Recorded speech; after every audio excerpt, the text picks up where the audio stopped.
Chinese herbs are not necessarily hard to grow, for sure. However, it's very easy to grow them with poor quality. There's certain ways to grow them so that they have the expected chemical components that, in the end, equal good medicine.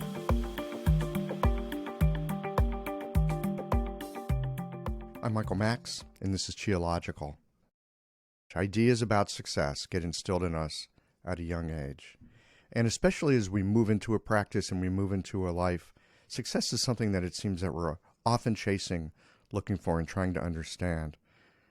One of the things that I've found over the years is that success doesn't seem to solve anything. I like to think it will. I like to think that success will take away the discomfort of uncertainty and bring me to a steady state of comfort and ease. But it doesn't quite work that way. Success seems to be more likely to bring a whole new set of problems, albeit higher quality problems, but problems nonetheless.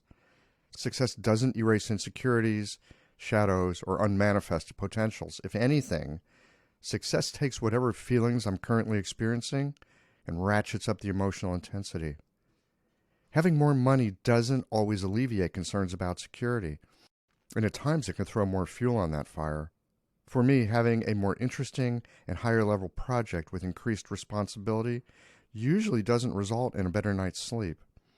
Have you noticed that getting that dream home, that perfect partner, the ideal job, or the new set of skills that put you in higher demand all raise the bar on expectations and brings forth a whole new set of uncertainties? Mistakenly, I have thought that success is reaching a certain place in life where I can take my foot off the gas pedal. But really, it's the accumulation of experience and the willingness to unlearn what I think should be so that allows me to slip free of the limitations that I so often urgently argue for. Success doesn't solve all of our problems. It doesn't repair family relationships. It's powerless to erase the mistakes of childhood. It doesn't stop the mind from conjuring excuses. And it doesn't take away the gnawing hunger of wishing that this moment were different from what it actually is. Success certainly doesn't mean that challenges and difficulties no longer come our way. They do, and they're bigger and with sharper teeth. They tend to move faster, involve more complexity, and threaten larger consequences too. That curious fantasy that success solves problems is the lie that keeps me on the treadmill of it's just around the corner. It's an illusion that some unchanging state of complete ease is just up the road, where I can coast without a thought as to where I'm headed. Success reminds me of the teenager who thinks a driver's license will bring true freedom, only to discover the previously hidden costs of insurance premiums and car repair bills. So often success is not what I imagined. At times it's brought about more restriction than freedom, and yet at other times opened a wider field of liberation and opportunity than my limited imagination could have conjured. These conversations come to you through the generous support of our sponsors and members. All the sponsors here provide helpful products or services that you'll find beneficial in your clinical work. Want to get better at treating concussions and other neurological conditions? Clayton Shoe has some innovative methods. Blue Poppy, your new one-stop shop, has speedy shipping options on everything that you need for your clinic. Later in the show, Jane offers you helpful suggestions on how to raise your rates, and Golden Flower Chinese Herbs shares a journey of healing that I think you'll recognize. Do be sure to visit the sponsors page on the Geological website to take advantage of all the special offers our terrific sponsors have for listeners of the podcast. Picture this.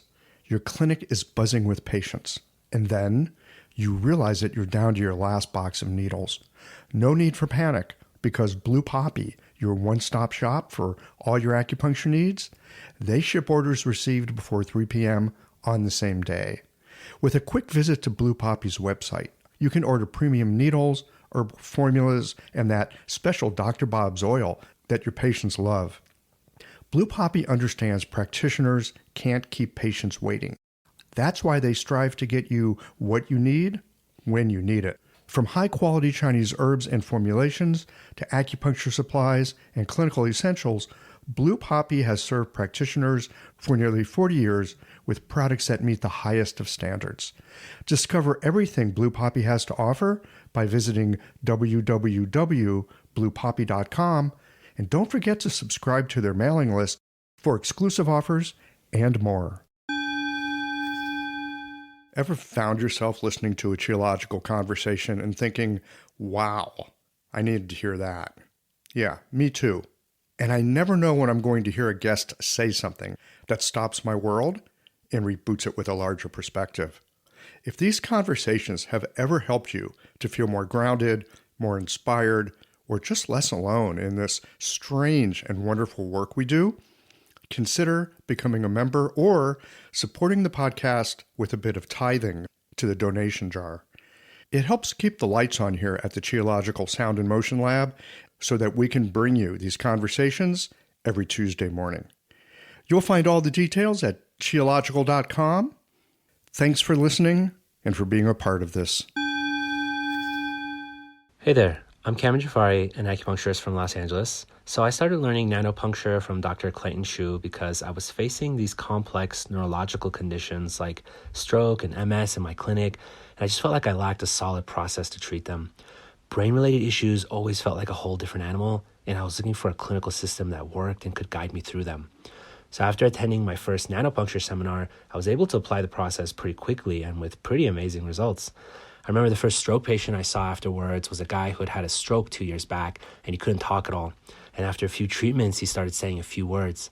And a few treatments after that, he could actually have conversations. It was pretty incredible. So this is why I feel like nanopuncture is the future of acupuncture neurology. And you can be a part of that. Their next seminar is on treating concussions and is being co-taught by both Dr. Shu and Dr. Ayla Wolf in New York City on April 26th and 27th. To learn more, visit nanopunctureseminars.com.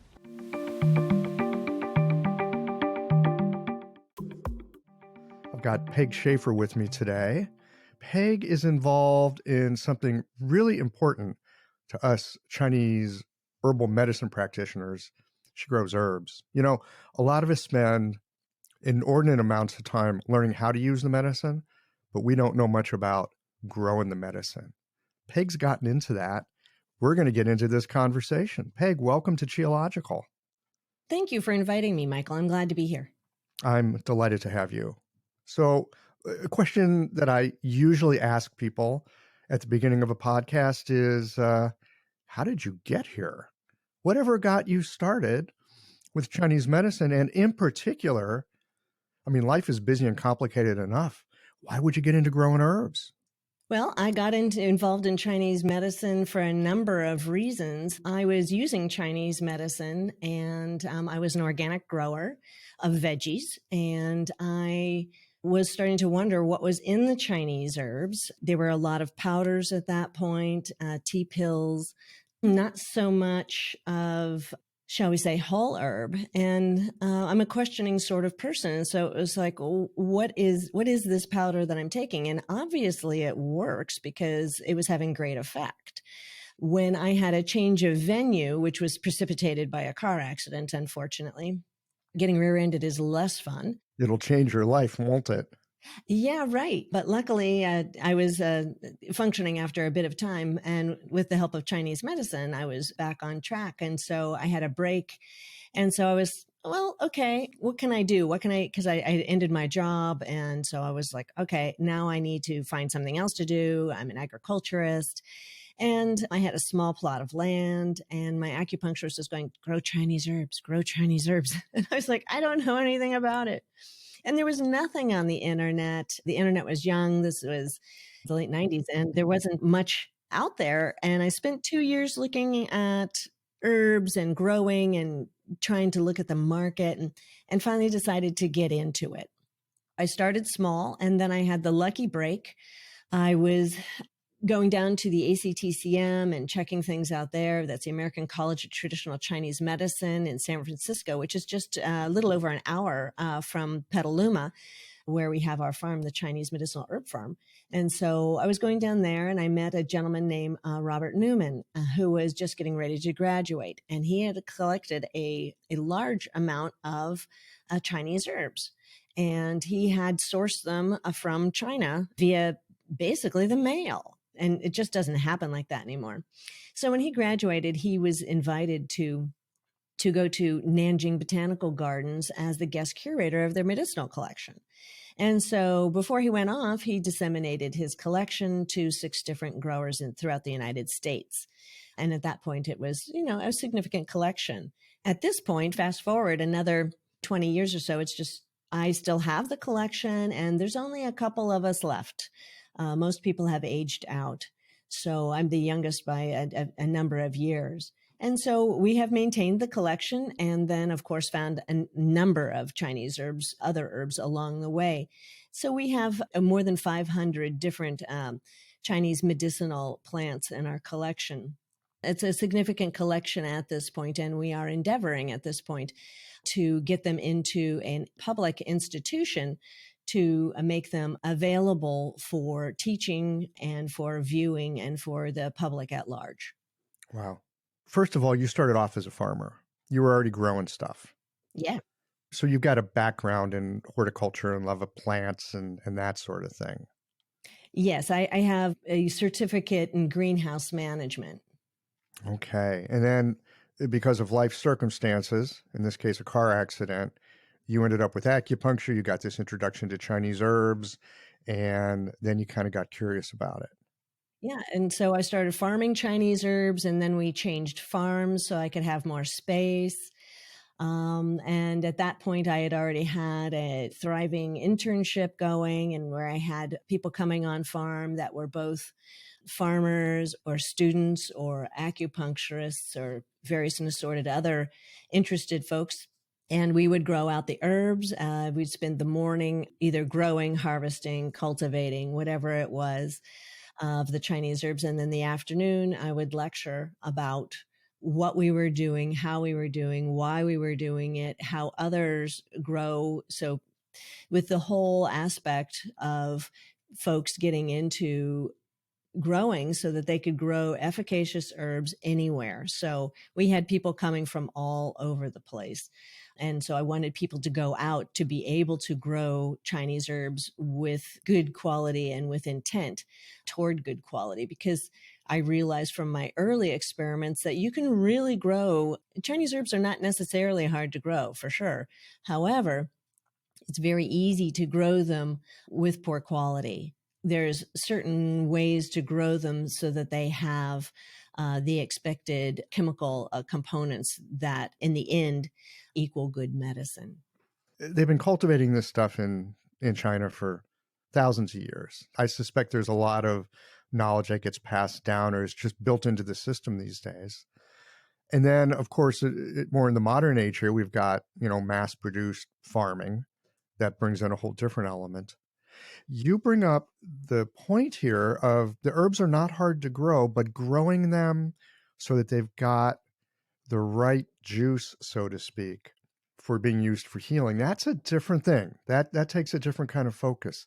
How do you go about learning and discerning how to grow herbs in a way that makes them medicinally efficacious?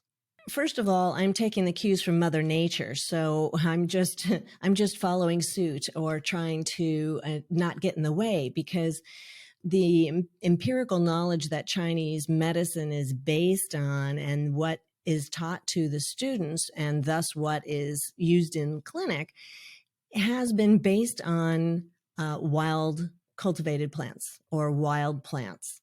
Many Chinese herbs are still wild collected. More and more they are being cultivated, but there's still a bunch of them that are wild harvested. Everything is based on the qualities that are imbued by being a wild quality plant or by being grown in the wild, such as uneven water distribution, hot and cold pressures, pest pressures, oftentimes, if not always, low fertilizer inputs. Nature is capricious. If we don't give these herbs what we call in the industry luxury, too much fertilizer, too easy care, too much of a good life, then they become a little bit stressed.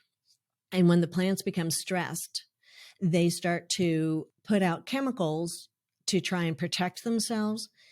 Say an herbivore walks by a shanyao plant or walks by a huangqin plant, and say it eats some of the plant. That plant then goes, oh, I'm under siege. I need to put out some chemicals to protect myself, maybe to make myself not taste very good. They'll put out the chemicals that then in the long run end up being some of the chemical components that we are looking for as efficacious medicinal plants.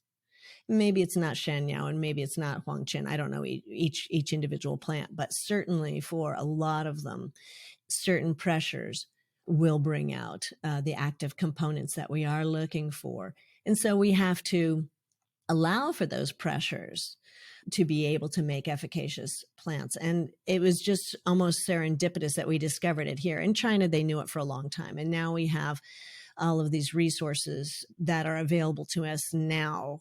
There's a lot more information out there than there was years ago. And so we were reinventing the wheel, so to speak, here.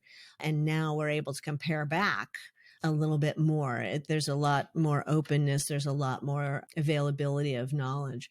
And so we're able to compare and it's like, oh yeah, okay, right. That makes sense. And we learned that here and it works here. And we're testing our herbs here and people are testing our herbs and we're finding that they have the same chemical components that would be expected and are illustrated in the books that talk about which components we'd be looking for. I love how you talk about you take your cues from Mother Nature. And one of the things that it sounds like you pay attention to is giving the herbs a certain kind of environment to grow in, not too luxurious, because in a situation where things are too easy, there's no resiliency built in. If there are some pressures and some stresses, you're going to get a much more robust plant. I mean, you certainly see this with human beings as well. You put people in a place where they don't really have to deal with the stressors of life. They don't know how to deal with the stress when it comes along. Right. Same thing for plants, it sounds like. Yeah, for sure. I mean, I hear you say that, and my first thought is, well, that's brilliant. And then I think about it a little more and I go, well, actually, that's common sense. It sure is. In terms of the information that you now have access to, that you're looking at and kind of being able to go, oh, check, right, yeah, that makes sense, we're doing that. Where is this information coming from? Is it from other growers in the States? Is it from other horticultural societies or interests? Or are you getting this from China? Where does this come from? It is not coming from the United States. We don't have many studies going on, and it's not the interest of necessarily anybody here. However, it is true for pretty much all herb using cultures throughout the world that to grow like this, there's a whole bias toward of pretty much every herb using culture of a wild collected plants over cultivated plants. And I think it's for the very reason that the herbalists know that the herbs that are wild tend to imbue the properties that they are looking for. But however, I'm also quite into conservation. That's a very big interest of mine. And we're having quite a bit of issues. We could just talk about conservation for a while. However, to keep it short, there are pressures on especially certain Chinese herbs where we are heading toward commercial extinction or possible extinction, certainly a narrowing of the genetics. And so some of these herbs are under threat for their survivability. And thus, Chinese medicine is going to have to wake up at some point and take note and take action, or we may lose some of these herbs. We've already lost some of the major historic herbs of India, and I'd not like that to happen to Chinese medicine as well. So we have to be really careful about how we go about growing these herbs. Can you give an example of some herbs that you would consider currently under threat, what we might be able to do about it, and how people doing the kind of work that you're doing right now might be helpful in keeping these substances around so that maybe they get repopulated in the wild, or at least they're grown in a situation where we would have access to them? There's a thought that's I tend to call cultivate to conserve. And so if we start to grow the herbs that are imperiled in the wild or in Chinese medicine, then we can feed the supply chain so that herbalists still have these herbs without too much pressure on over harvesting or wild harvesting, so that we actually have them for the future. But we could, and we are heading towards actually just picking the bejeebers out of them into extinction. And it's just a few of them. There's a whole gradation from, black to white about who's imperiled and who isn't. We have the CITES list, CITES, and that's the Convention in Trade of Endangered Species. And that is a list that actually has a fair amount of Chinese herbs on it. Some of them that are on there are Caesaria costas, which is also Eclandia lapa. That is one of the herbs that is on the CITES Appendix 1 list, which means it's most threatened.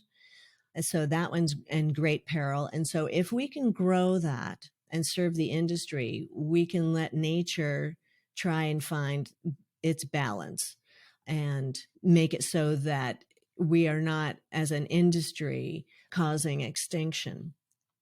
So there's actually a lot of these herbs. There's aloes wood, there's aloe, there's a number of Chinese herbs.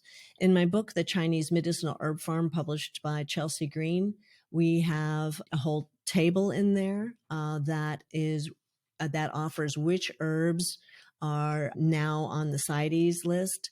Dendrobium is on there. The orchid, I can't remember, is it Sherhu maybe? I don't grow that herb, so I don't have that name right off the pinyon name right off the top of my head. By the way, I'd like to just reinforce to your listeners that the pinyon medicinal name is the name of the medicine. It's not the name of the plant. So, for example, somebody will send me an email or give me a call and say, "Hey, do you have any Danshen?" And I'll say, I have 3 Danshens. Which one do you want? Do you want Salvia miltiorhiza, Salvia praiswellskii, or Salvia boliana? Those are all standard species within the Chinese pharmacopoeia for Danshen. So it really is important that we use the botanical name because it is very specific.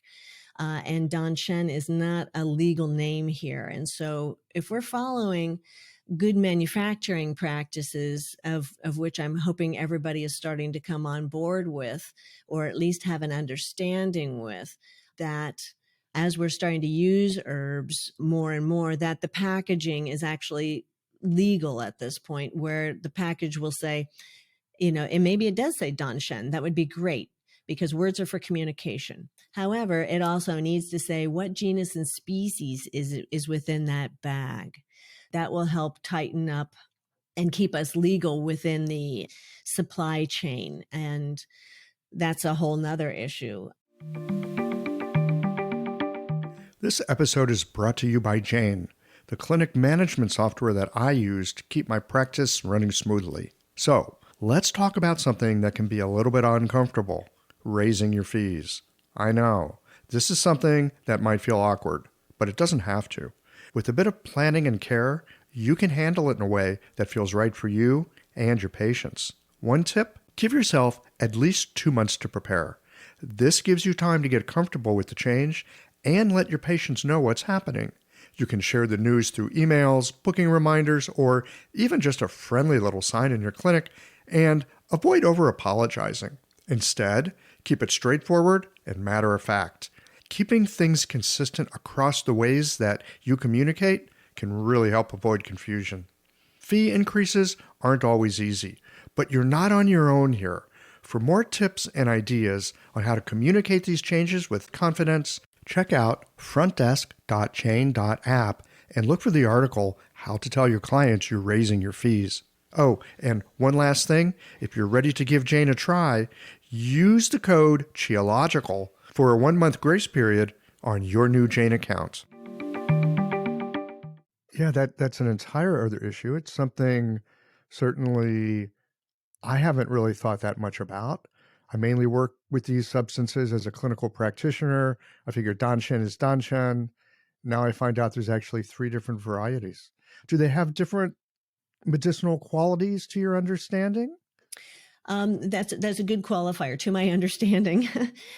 So the vast majority of people are not discerning between them, and they actually in the clinic look in the pharmacy actually look very similar. They're all red roots. They're all salvias. However, not all of the herbs. Some of the herbs actually come from entirely different genuses, and so they're completely different plants, and so they don't look the same, but they still have the same pinyin medicinal name. Most people are not that discerning. However, I do talk to a lot of herb nerds, and some of them are definitely discerning which species they're interested in using. So I suspect that they have, slightly different functions.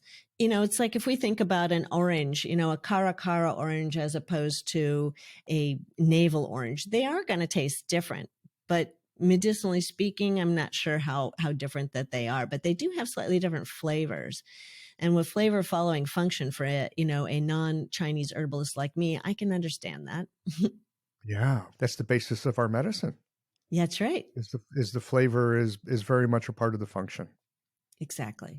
Tell us a little bit about what you currently have under cultivation. On the farm here, we have cultivated to this point about 260 different Chinese medicinal herbs from seed in the nursery in through field cultivation and harvest. I like to think of myself as a farmer advocate.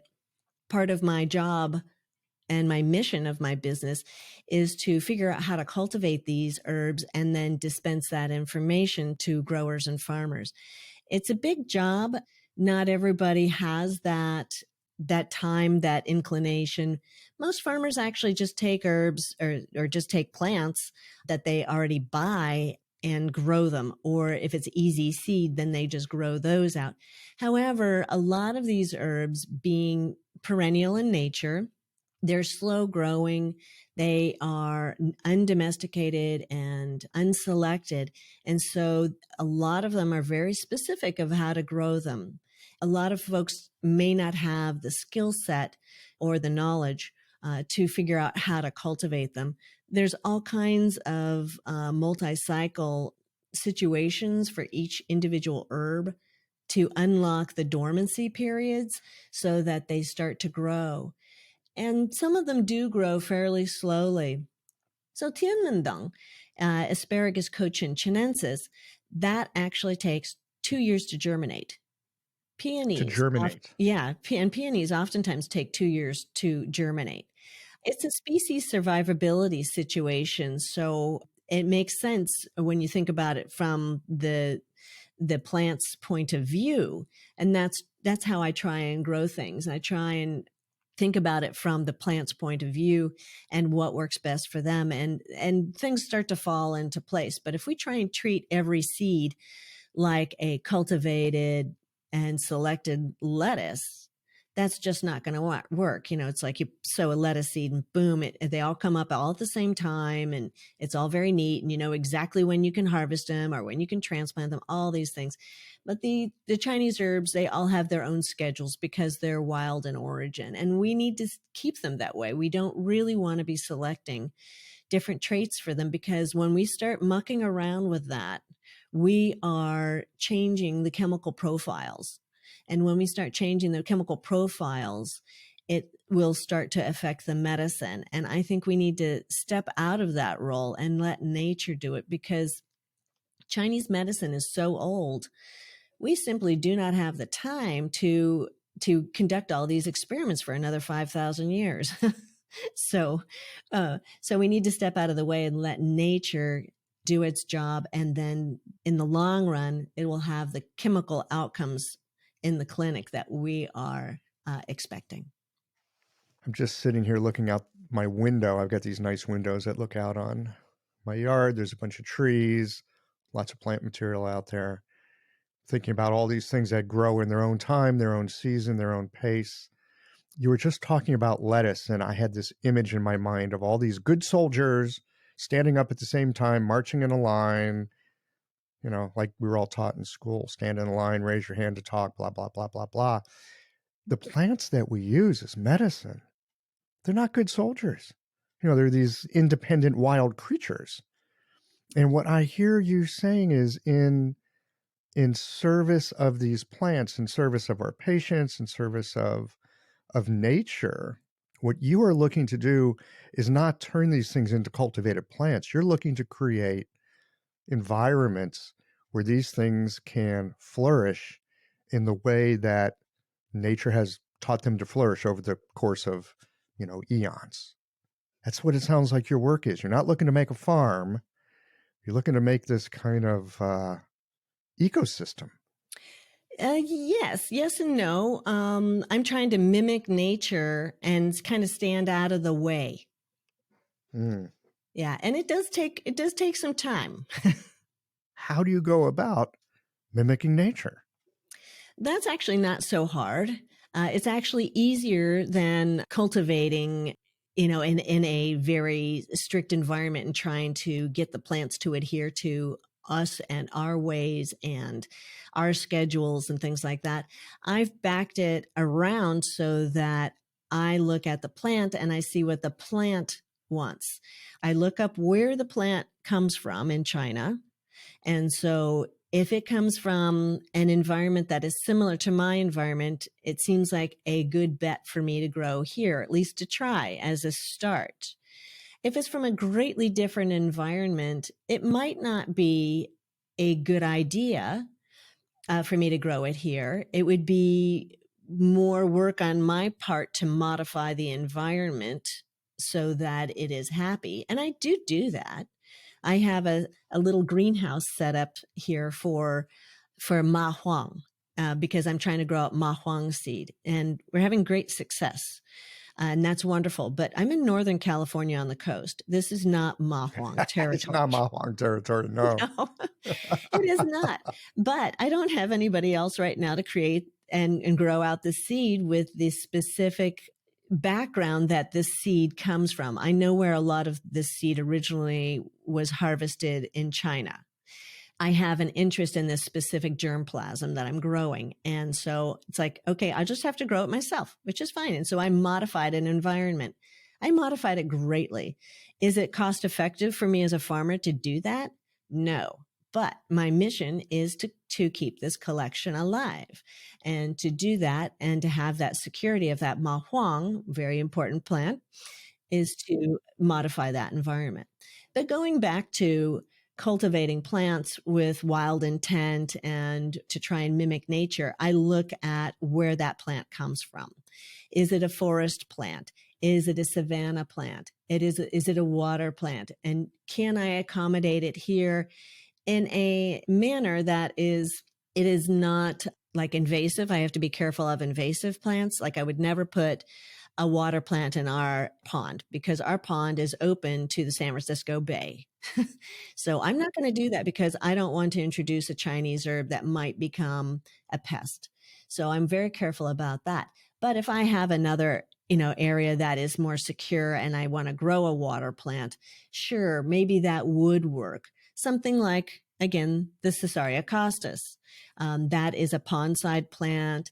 And that's one reason why it's actually endangered is because China is draining their wetlands. And not to call the kettle black, the United States has drained most of our wetlands as well. And so there's not very many wetlands left for the muxiang to be growing in.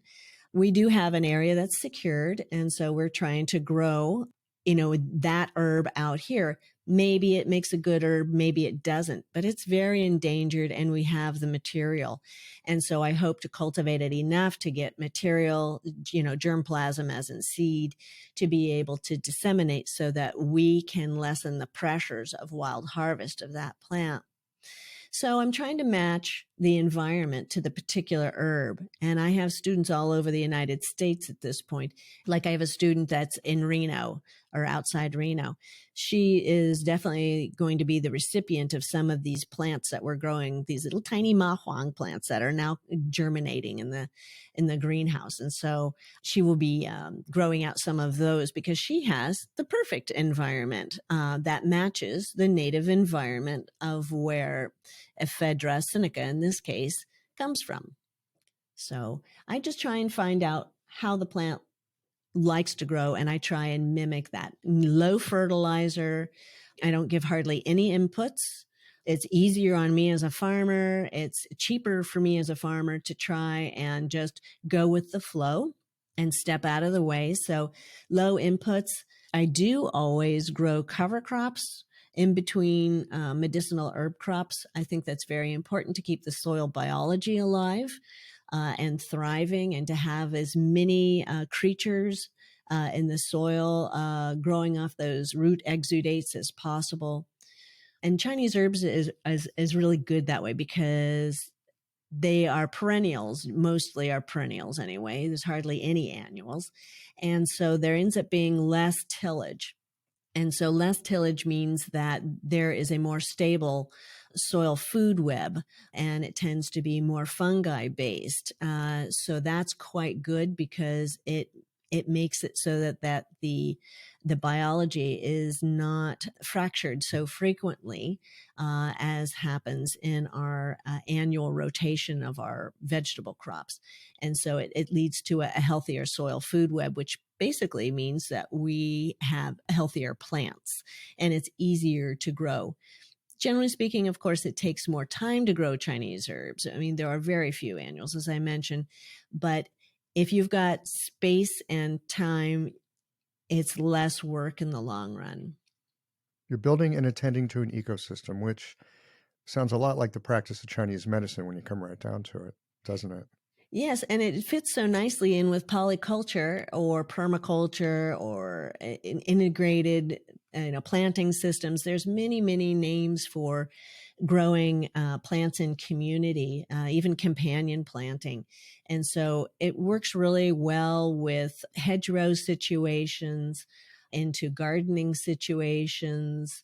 It's quite nice and quite pleasant. It's actually pretty. It's quite attractive looking, and it's really very nice for the environment because there's so many things that are flowering at different times. There's a lot of pollen available for our insects. There's oftentimes a lot of fruit for our birds.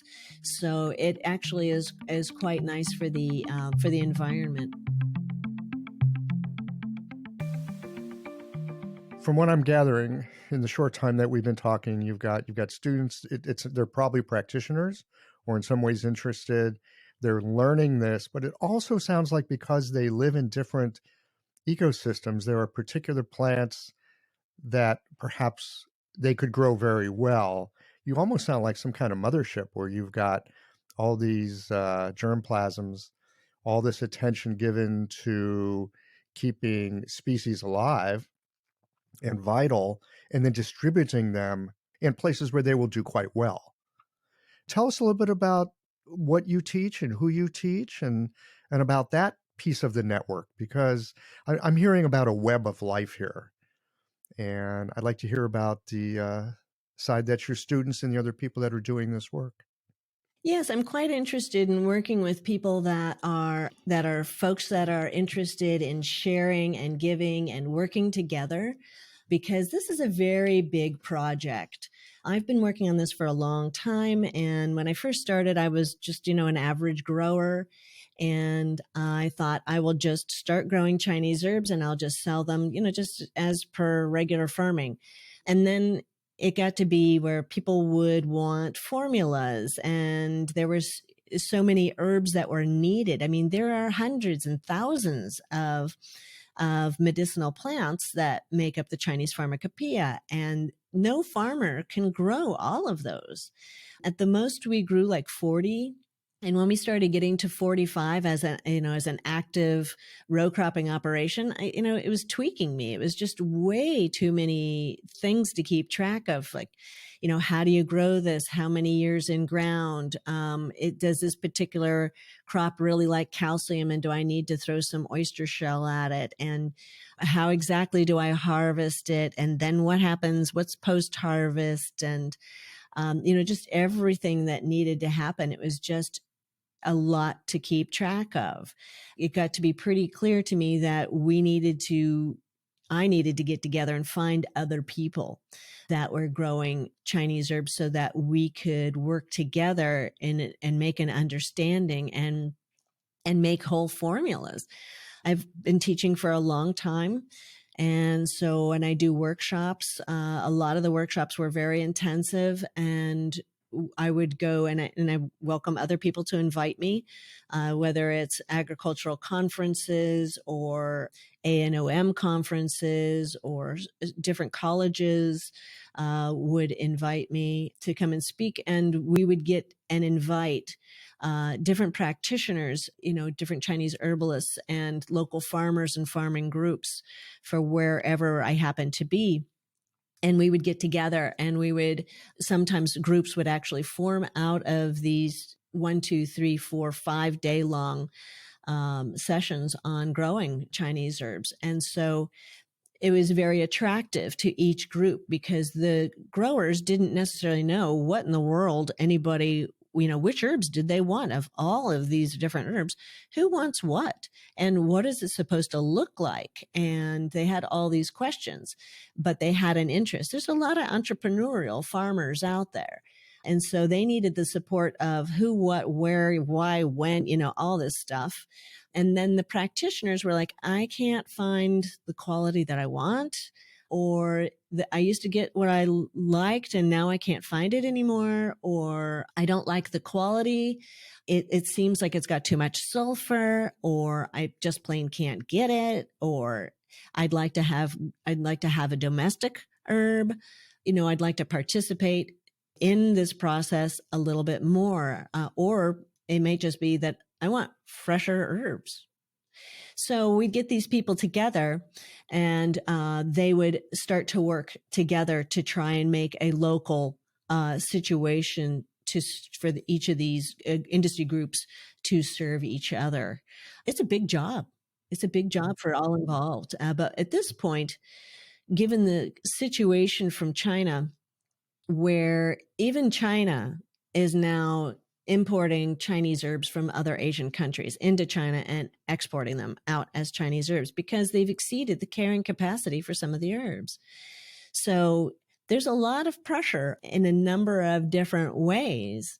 So it makes a lot more sense to grow our herbs here, at least some of them, the ones that we can get to grow well and perform well.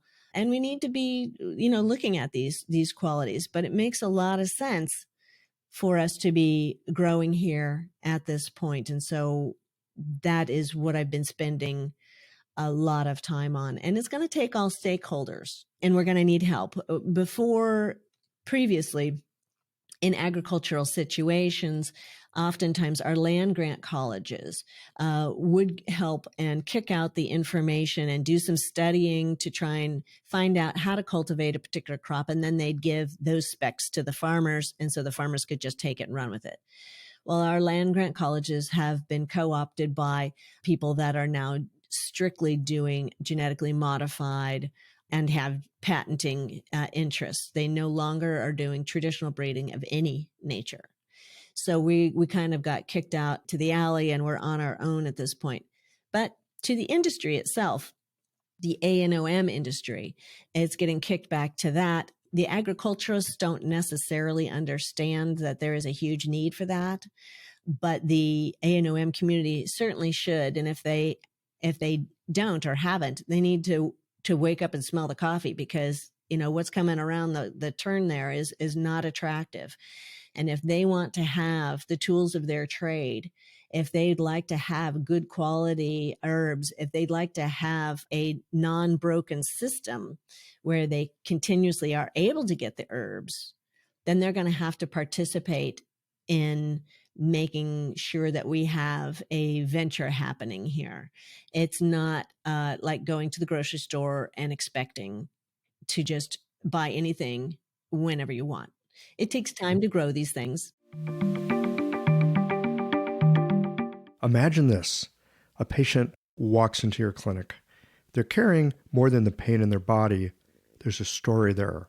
A history woven with the stress of long days, the ache of things unsaid, and the quiet longing for something to shift. You listen. not just with your ears, but with your hands, your intuition, your heart. It's not just about needles or a formula. It's about connection, understanding the threads that tie us together, mind, body, and spirit. That is where golden flower Chinese herbs comes in. Rooted in tradition and crafted with care, their formulas are more than herbs. They're a bridge between ancient wisdom and modern practice. Every bottle, a quiet partner in your work, helping you to meet your patients where they are. Because healing isn't just about treating symptoms. It's about creating trust, cultivating belonging, and helping someone feel truly seen. Golden Flower Chinese Herbs, your partner in practice and connection, where tradition meets care. It takes time to understand how to grow these things. Yes. Yeah, exactly. Yeah, I've got a couple quick questions. First of all, what is the ANOM? Oh, ANOM, acupuncture and oriental medicine. Oh, acupuncture and oriental medicine. Okay. Sorry about that. I should know things like this. This sounds like both a bit of a crisis, but also an opportunity. Yes. Which there's actually, the Chinese characters for danger and opportunity is the word for crisis. It's actually true.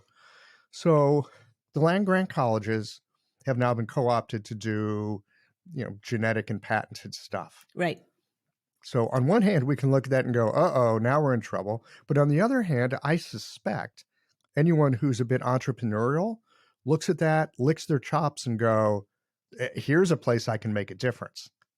What are you seeing in terms of concerns much like yours, or people with a heart similar to yours that are looking at the situation and going, there's a lot of good we can do here, but we got to roll up our sleeves and get to work. Right. What else is going on here besides what you're doing? There's a couple of different groups around the United States that are all trying to do similar things. Jean Giblette, back east at High Falls Gardens, she's a very similar cohort, and we have worked a fair amount together. She's in New York. I'm on the West Coast, so it's nice to have a multi-pronged approach.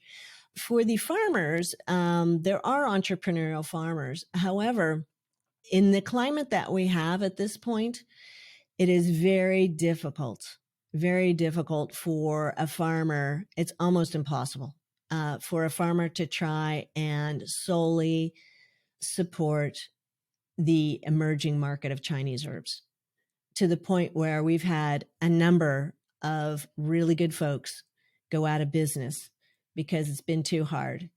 Early on, we had no support whatsoever from the acupuncture and oriental medicine community. Now, when I speak, I'm a little bit bullheaded about it, and I say, we need all stakeholders involved. I used to shy away from that. I don't shy away from it anymore. We need the help. I oftentimes hear practitioners say, oh, I don't have the time, I don't have the money.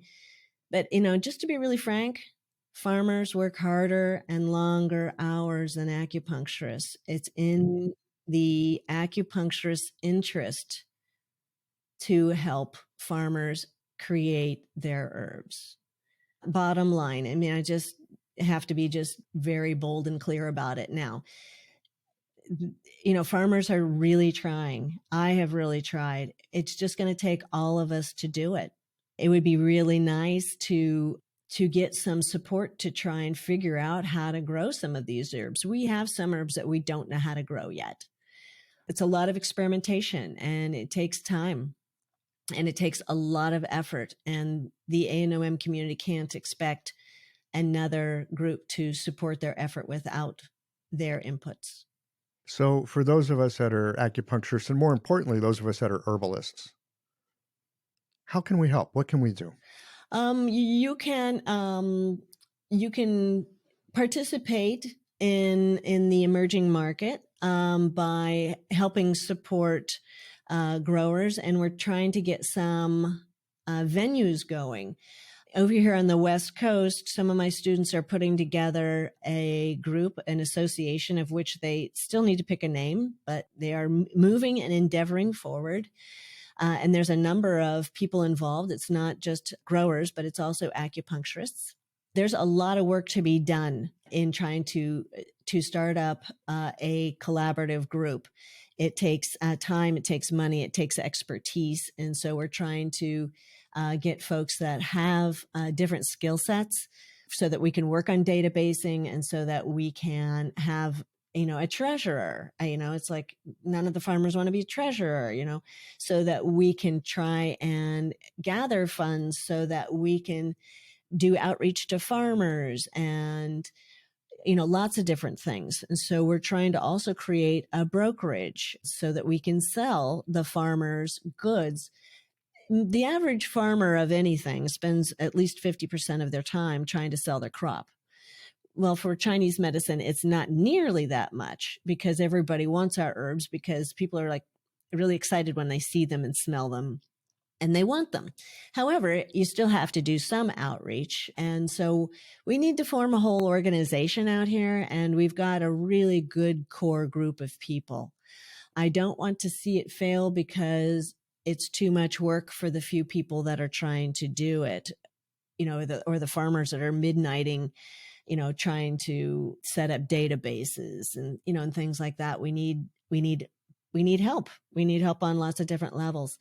If somebody could set up a grant or offer funds, that would be really great. We would really appreciate that. I could certainly write a or one of the students or somebody else could write a grant that is a very detailed, outlined, something that could be whatever is of the interest of the funder. There's so many different things that we need. I've got a whole list of things that are very, very cool. Buying herbs that are of pedigree, if you want to call it that. If trying to buy from China herbs that are based on quality, whole herbs would be a good thing to do. We also don't have a facility in the United States to actually process Chinese herbs, and that is solely in the acupuncture and oriental medicine community. We don't have any Chinese pharmacists. All of the powder is pretty much done in China still, and it gets shipped over here already processed. That is something we actually don't have anybody that can teach organoleptics, sensory analysis.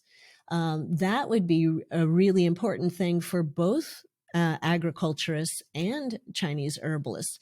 It's a very important component that we seem to have missed the mark on in the United States.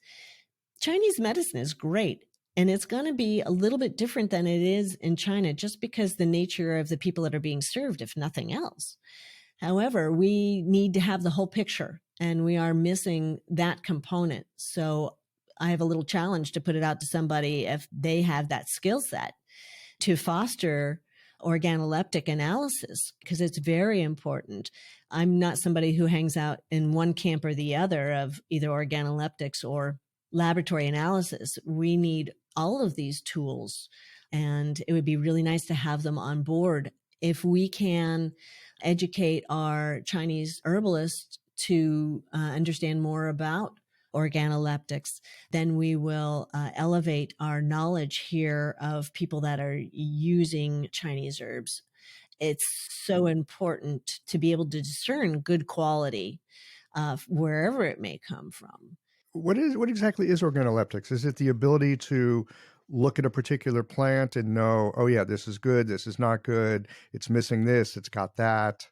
What exactly is this? Well, just off the cuff, organoleptics is sensory analysis, and it is all the empirical knowledge that's handed down pretty much from one herbalist to another in China, but we missed that boat here. So it's what something looks like, it's what something tastes like, it's all of the attributes that make up an herb and make up a set of qualities that people will say, this is a good herb, or this is almost a good herb, or, or this is a terrible herb, or whatever. It's the things like when you go into your pharmacy and you get out some boha, does it have the qualities that you're looking for? First of all, since it's an aromatic, does it have a strong fragrance? I mean, just as a very easy, basic first line thing. Or Is it green? Is it a whole leaf? Or is it some powder that is brown that doesn't smell like anything? That's a very simple thing. But organoleptics, it's kind of like enology, from the wine trade. It's a whole set of criteria that needs an education, and it's an education that is largely taught in person. It is largely not taught by books, which is maybe one reason why they eschewed it here. I'm not sure. Well, or we didn't have anyone to teach it. Maybe nobody really understood it. It sounds like we need more modern day Shendongs. Yes. Who can look, smell, eat, touch, feel, experience, and go, yep, here's what this is. Exactly. Yeah, that is exactly the nail on the head. We don't necessarily we have very, very few people that have that skill set. And the few that I have met don't feel necessarily qualified to teach it. However, that doesn't mean that we can't ask somebody that is a qualified organoleptic analysis person from China to come over and teach us. Wow, what an interesting class that would be. Yes. I'm thinking of like drinking tea or drinking wine, and there's not just the experience of the taste, but there's the experience of the color and how something is in your presence and what happens with your nose and where does that scent take you? Can you feel it in your body somewhere? I mean, there's all kinds of ways of using our sensory apparatus. It's not just about, oh, this herb equals that. The question is, how are we using our sensorium? Exactly. So I think it would make practitioners be much more effective if they really understood the depth of that flavor. I couldn't agree more. We're having this conversation, and I hear you talking about there's all these places where people could do some work and help and contribute. And it occurs to me that these days there's a lot of doctorate programs in Chinese medicine, people working on different projects and research and clinical studies and, this, that, and the other thing. Are you seeing many people who are working on a doctorate who are coming to this world that you inhabit, so to speak, and looking to help? I've got some doctorate work I want to do. How can I help in furthering herbs here in the West? Are you? Yeah, I got a letter yesterday from a student from like 10 years ago saying that she just graduated with her doctorate and she would like to participate in our project. That's exactly who I want to hear from. But she didn't quite know where to go from there.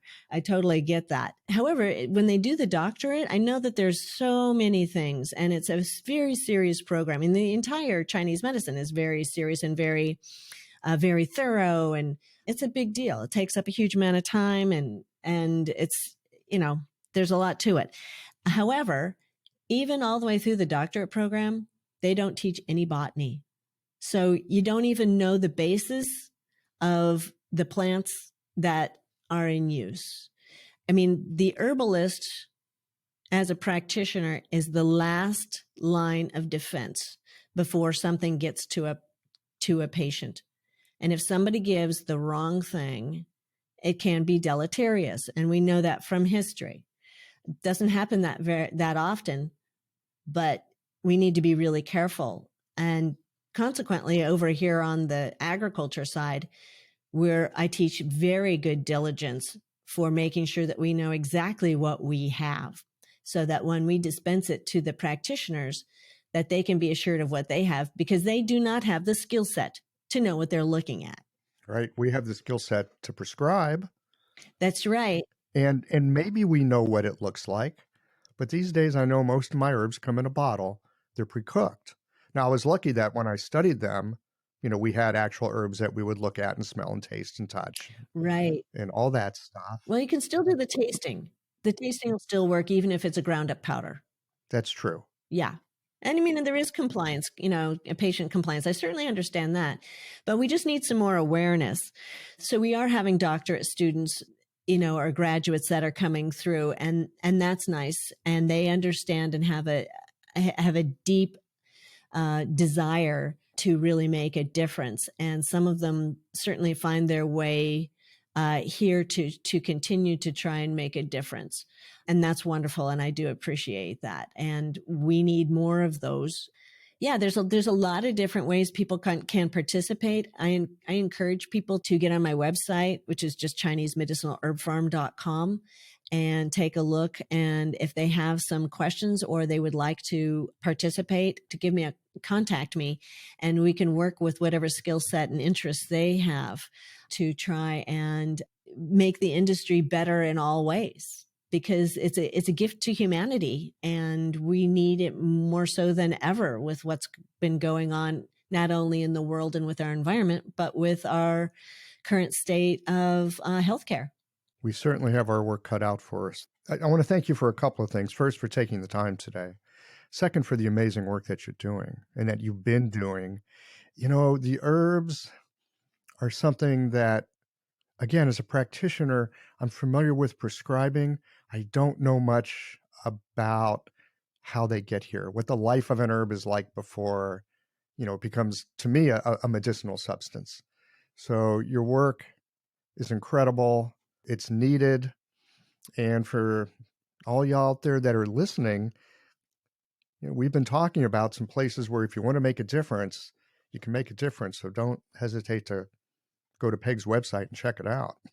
Thank you so much for your time today, Peg. Any final thoughts you'd like to leave us with before we say goodbye for today? Only that I totally appreciate everybody's efforts in trying to make a better world and to try and just do good in this world. We need all of that we can get these days. So thank you.